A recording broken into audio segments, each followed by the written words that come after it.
ঝুম্পা? নমস্কার দিদি, আমি ঝুম্পা মুখার্জি।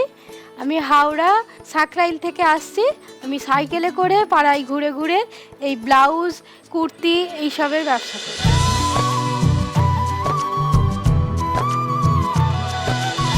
বাহ, নাইস।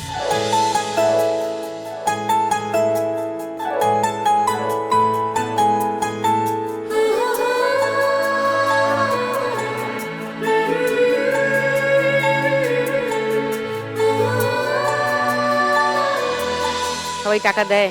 হ্যাঁ দেয়, কেউ কেউ ধার বাকি রাখে, আবার সপ্তাহে সপ্তাহে যেতে হয় তার বাড়ি। সপ্তাহে সপ্তাহে? সপ্তাহে সপ্তাহে মানে আমি এমনি সপ্তাহে 4 দিন বেরোই। এবারে যে 4 দিন একটা পাড়া ঘুরলাম, সেই 4 দিন আর ওই পাড়ায় পরের সপ্তাহে যাব না, অন্য পাড়ায় যাই। গিয়ে এরকম 2টো স্টেশন প্রায় ঘুরি এরকম। ও, সাইকেলে সাইকেলে ঘুরে বেড়াই তো পায়ে খুব ব্যথা করে, কি কষ্ট হয়, সারা রাত ঘুমোনো যায় না, খুব পায়ের যন্ত্রণা হয়। আর তারপরে ওইগুলো নিয়ে যখন সারাদিনের পর ঘরে ফিরি, আর ছেলেটাও তো বাচ্চা ছেলে, আমার ওই একটা ছেলে,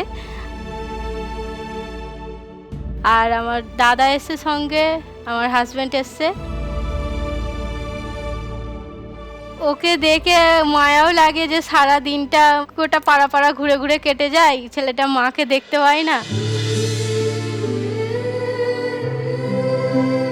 আমরা সবাই একটা ঘরে থাকি, শ্বশুর শাশুড়ি দেওর আর আমার হাজবেন্ড, আমার ছেলে, সব একটা ঘরে খুব কষ্টের মধ্যে। একটাই ঘর? একটাই ঘর। ঘর আবার বিশাল বড় নয়, ছোটোখাটো ঘর। সেই ঘরের মধ্যে থাকি।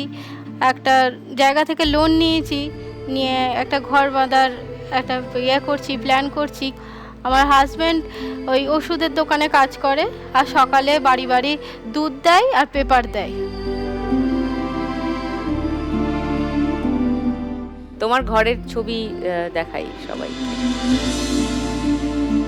এইটুকু ঘরের মধ্যেই দালান আছে ছোট করে। আচ্ছা।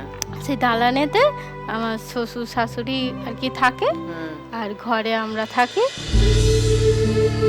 তুমি 1 লাখ টাকা জিতে গেলে কি করবে?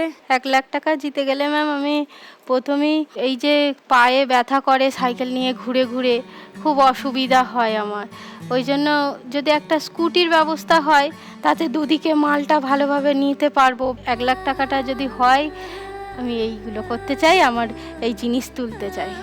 আর ওই যে একটা ঘরে সবাই থাকার অসুবিধা, লোন নিয়ে নিয়ে আমার মানে সারাটা জীবন এইরকমভাবেই চলে যাচ্ছে, কি বলবো, এত বছর এসছি লোন নিয়ে নিয়ে টুকটুক করে হচ্ছে।